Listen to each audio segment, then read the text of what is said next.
दोस्तों आज के वीडियो के अंदर मैं आपको सपोर्ट एंड रेजिस्टेंस को सही से ड्रॉ करना सिखाऊंगा। Support and resistance technical analysis में यूज किया जाने वाला बहुत ही कमाल का टेक्निक है, लेकिन सबसे ज्यादा नए ट्रेडर्स इसका यूज बहुत ही गलत तरीके से करते हैं, जिसके कारण से उन्हें बहुत ही ज्यादा नुकसान का सामना करना पड़ता है। तो दोस्तों हम लोग बिना टाइम वेस्ट किए इस वाले वीडियो को स्टार्ट करते हैं। ऐसा ट्रेडर सपोर्ट एंड रेजिस्टेंस हमारे लिए बहुत ज्यादा इंपॉर्टेंट होता है, क्योंकि प्राइस जब इन लेवल को टच करता है तब हमें यहाँ पर बहुत ही ज्यादा प्रॉफिटेबल ट्रेड की अपॉर्चुनिटीज मिलती हैं। आप इस एग्जांपल से समझो कि यहाँ पर हमारे पास एक रेजिस्टेंस एरिया है, क्योंकि यहाँ पर प्राइस ऊपर जाती है और इस लेवल को टच करके नीचे आ जाती है। लेकिन दोस्तों प्राइस फिर से इस लेवल को टच करती है तो यहाँ पर बहुत ज्यादा चांस होता है कि प्राइस इसे टच करके फिर से नीचे आ जाए। तो ये हमारे लिए एक प्रॉफिटेबल ट्रेड की अपॉर्चुनिटी हो सकती है। और एक कॉमन मिस्टेक जो एक बिगनर ट्रेडर हमेशा करता है वो ये है कि बहुत सारे सपोर्ट एंड रेजिस्टेंस चार्ट के ऊपर ड्रॉ कर देना, कुछ इस तरह से जो उन्हें बहुत ज्यादा कंफ्यूज कर देते हैं। सपोर्ट एंड रेजिस्टेंस आपकी ट्रेडिंग को सिंपल बनाने के लिए है, ना कि बहुत ज्यादा कठिन बनाने के लिए। अब ऐसा इसलिए होता है क्योंकि वो लोग सीक्रेट रूल को फॉलो नहीं करते हैं, जो हम आज आपको इस वीडियो में बताने वाले हैं। तो आज हमारा जो फर्स्ट क्राइटेरिया है जो एक लेवल को सपोर्ट या रेजिस्टेंस बनाता है वो यह है मल्टीपल रिजेक्शंस। तो चलो एग्जांपल की हेल्प से समझते हैं। आपको स्क्रीन पर दिखाई दे रहा होगा कि इस लेवल पर मार्केट बार बार टच करके वापस ऊपर आ जाती है,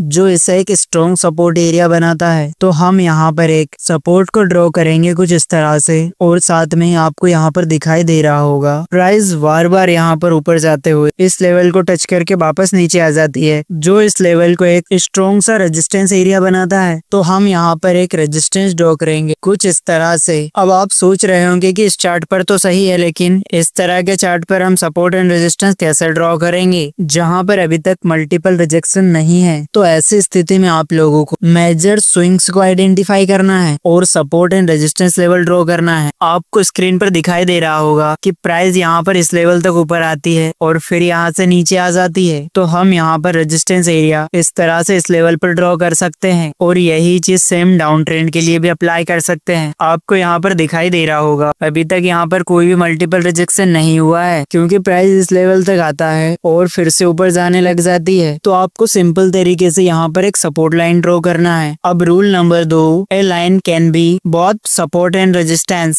आइए इसका एग्जांपल देखते हैं। आपको इस चार्ट के ऊपर दिखाई दे रहा होगा हमारे पास एक लेवल ऑफ रेजिस्टेंस है, क्योंकि प्राइस यहाँ पर मल्टीपल बार रिजेक्शन लेकर नीचे आ जाती है, जो इसे एक लेवल ऑफ रेजिस्टेंस बनाता है। और आपको यहाँ पर दिखाई दे रहा होगा प्राइस इस रेजिस्टेंस को ब्रेक देती है और थोड़ी ऊपर जाकर वापस नीचे आती है, और यहाँ पर मल्टीपल टाइम रिजेक्ट होकर वापस ऊपर चली जाती है। इसका मतलब ये जो एरिया है ब्रेकआउट से पहले रेजिस्टेंस का काम कर रहा था और अब वही एरिया सपोर्ट के रूप में काम कर रहा है। तो अब हमारा तीसरा और मोस्ट इम्पोर्टेंट क्राइटेरिया है the level must be close to current price. तो चलो इस एग्जांपल की मदद से जानते हैं। अब हमारे पास यहाँ पर क्लियर तरीके से एक सपोर्ट एरिया है और एक लेवल ऑफ रेजिस्टेंस है। करंट प्राइस के आसपास आपको इस प्रकार से support and resistance level area नहीं ड्रॉ करना जो करंट प्राइस से काफी दूर है, क्योंकि ये लेवल भी सपोर्ट एंड रेजिस्टेंस है, लेकिन करंट प्राइस से काफी ज्यादा दूर होने के कारण अभी इनका कोई भी काम नहीं है। तो अगर हमें ऐसे लेवल पर support and resistance area draw करना है जो करंट प्राइस के हिसाब से सही हो, क्योंकि बहुत सारी लाइन हमें कंफ्यूज भी कर सकती है। तो चलो इसका कुछ एग्जांपल देखते हैं। सो यहाँ पर हम एक सपोर्ट जोन ड्रॉ कर सकते हैं, क्योंकि यहाँ पर प्राइस मल्टीपल टाइम रिजेक्ट हुई है और ये करंट प्राइस के काफी करीब है। और यहाँ पर हम एक रेजिस्टेंस लेवल ड्रॉ कर सकते हैं कुछ इस तरह से। अगर आप ध्यान से देखो तो जो ये रेजिस्टेंस लेवल था वो पहले सपोर्ट एरिया था और ब्रेक डाउन के बाद ये अब रेजिस्टेंस का काम कर रही है, और ये भी करंट प्राइस के पास में है। सो आपको रेक्टेंगल टूल से इस प्रकार का बॉक्स क्रिएट करना है, क्योंकि सपोर्ट और रेजिस्टेंस एक स्ट्रेट लाइन नहीं होती बल्कि एक जोन होता है। अब हम नेक्स्ट एग्जांपल को देखते हैं। तो हम यहाँ पर एक रेजिस्टेंस लेवल ड्रॉ कर सकते हैं, क्योंकि यहाँ पर प्राइस मल्टीपल टाइम रिजेक्ट हो चुकी है और ये करंट प्राइस के काफी करीब भी है। और यहाँ पर देखा जाए तो सपोर्ट के लिए हम एक असेंडिंग ट्रेड लाइन ड्रॉ कर सकते हैं कुछ इस तरह से। अब नेक्स्ट चार्ट को देखते हैं तो हम यहाँ पर एक रेजिस्टेंस लेवल ड्रॉ कर सकते हैं, क्योंकि जब प्राइस डाउन साइड में जा रही थी तब प्राइस यहाँ पर सपोर्ट लेकर एक छोटा पुल बैक लेती है, और फिर जब प्राइस इस लेवल को ब्रेक देती है तो प्राइस मल्टीपल टाइम यहाँ पर रिजेक्ट हो जाती है। तो ये हमारा रेजिस्टेंस लेवल है जो करंट प्राइस के क्लोज है, और नीचे ये वाला हमारा एक पोटेंशियल सपोर्ट एरिया हो सकता है। तो दोस्तों ये वैसे तरीके से आप level of support and level of resistance draw कर सकते हो। दोस्तों अगर आपको ट्रेड लाइन ड्रॉ करना नहीं आता तो आप यहाँ पर इस वीडियो को क्लिक करके बहुत अच्छे से जान सकते हैं। तो दोस्तों अगर आपको हमारी वीडियो बहुत ज्यादा अच्छी लगी तो